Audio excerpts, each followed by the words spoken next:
laga wada hadlayo shirka aynaba la doonayo in lagu qabto waxa ugu horeeyo horta intaan shirka la qabanin inay aynaba isugu yimaadaan halay burco inay burco isugu yimaadaan iyagu inay arinta shirka ka hadlaan marka iminka ma jirto hadda shirka shir diyaar ah oo burco imanaya maadaama aan shirkii la qorsheynin wada hadallada saxaafadda ka baxay qolada khaatuma ay sheegeen in shirkii burco la isugu imanayo shirka burco waxa heshiiskii ku qornaa in la isugu yimaado shir loo dhanyahay magaalada burco gudiyaduna ay arintaa ka shaqeeyaan marka waxaan doonaynaa in aan saxno si ay wada hadalladu had iyo jeer u taabagalaan maadaama maxaanku dhahday waxa laga hadlayaa ay yihiin wixii labada dhinac khilaafiyahe ay doonayeen in la isla meel dhigo in labada dhinacba ay ilaaliyaan inaan wax turxaanihi oo carqaladeyn kara wada hadalladii labada dhinac aanay imanin waxaana imika hawsha qabanqaabada la qabanaya shirkaasi uu ku taabagelayaa ama uu ku hirgelaya waxa weeye waa gudiyada burco isugu imanaya hadda wixii ka dambeeya hawl kasta oo la qabanayo waxa isugu imanaya gudiyo marka ay dhamaystireen marka ficilkooda iyo shirarka ay ku tala galaan la qabanayo waxaan markaa ka codsanaynaa qolada dhinaca kale inay iyaguna ilaaliyaan annaguna dhinaca iyaga waan ka ilaalinayna shirkayga jaraa'id waxa weeye inta gudoomiye xigeenka xisbiga kulmiye mudane maxamed kaahin awiri weeyaan xurkayagu inta yareen ku kobcinaya waxa weeye saaxiibada khaatumo shirar badan oo hore ayaan wada galay shirarka mid waliba si fiican oo guul ayuu noogu soo dhamaaday oo ka kala uu noogu dhiibay shirka dambe aynu galaynana waanu wada qorsheynaynay goobtaanu isla meel dhigaynay qolana wax ka duwan manay faafinaynin manay sii sameeynin haatan waxa soo dhawaatay guushii ayaa soo dhawaatay guusha soo dhawaatay waxa haboon in laga ilaaliyo midiroorka oo sidii lagu ballamay wax wada jira oo wada qorsheysan aanu labada dhinac ay isla gaaraan marka waxaan leenahay saaxiibadayo sidii fiicnayd ee kuwii hore aynu ku soo wadnay inta dambana aan ku dhamaystirno wada jirkii aynu wax u qorsheynayna aynu wada qorsheyno beeraha iyo maxamed kaahin iyo ay sheegeen waxa weeye halka heshiis baa lagu gaaray heshiiska lagu gaaray qodobkiisa shanaad waxaa ka mid ahaa in isu yimaadaan laba guddi ka tirsan guddiga wada hadallada xukuumadda ama dowladda somaliland iyo khaatumo ay bisha 10keeda burco isugu yimaadaan laba guddi baa isu yimanayay khaatumo wararka laga soo sheegay waxa weeye dagaankii bay dhex mareen wararaan la isla ogeyn bay sheegeen oo leeyihiin shir baa dadku isugu imanaya ee burcaha laga soo qayb galo arrintu sidaa maaha waayo weli lagama heshiin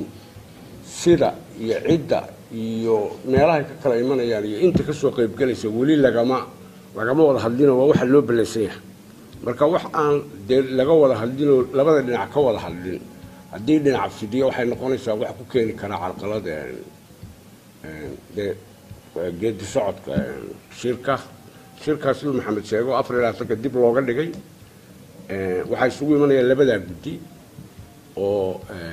ka tirsan dhinaca Soomaaliland iyo dhinaca Khaatumo labada guddi waxay ka wada hadlayaan habka shirka loo qabanayo iyo cidda ka soo qayb galaysa iyo sida loo keenayo marka kadib baa ergooyin iyo iman doonaan haddii de burco sii ahaado marka la isla garto in ka labaad burco lagu qabto iyo haddii meel kale laga dhigayaba labada guddi bay hawshu u taalaa marka dadweynihiiba confusion badan baa galay warar badan baa la soo weydiiyay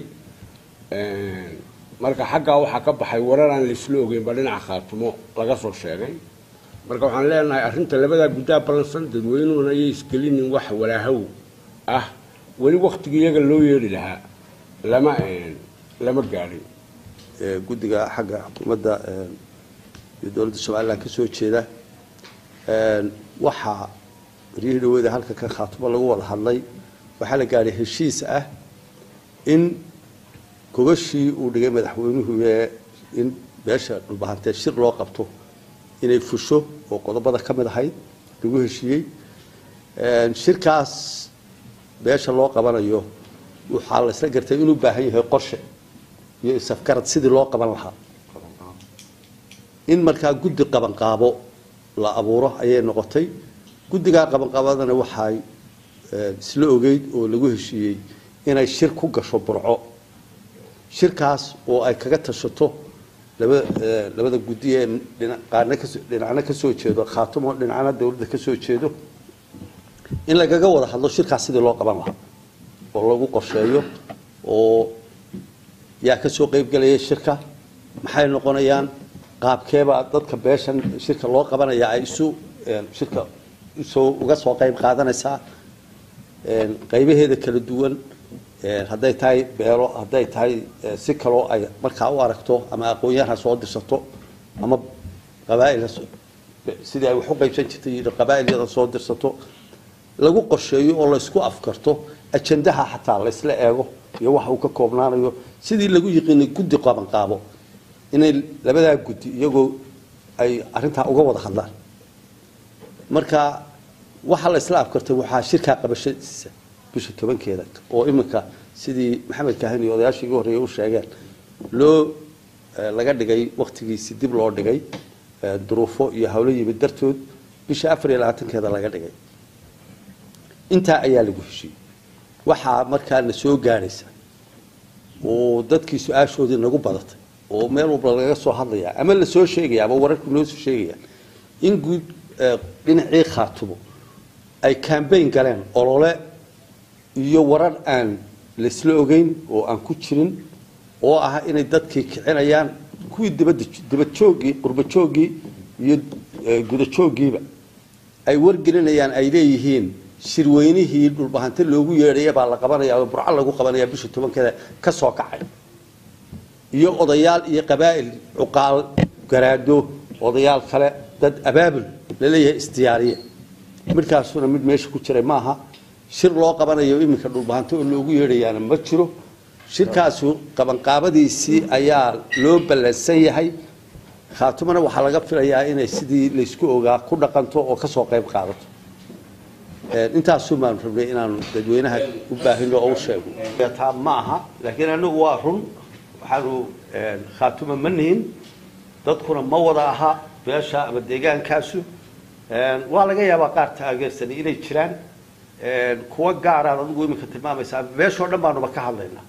yaa laga yaabaa wax taageersan inay ku jiraan in badan aan taageersanayn anagu sababta dib loogu dhiganayana taa ma aha ma anu taageersan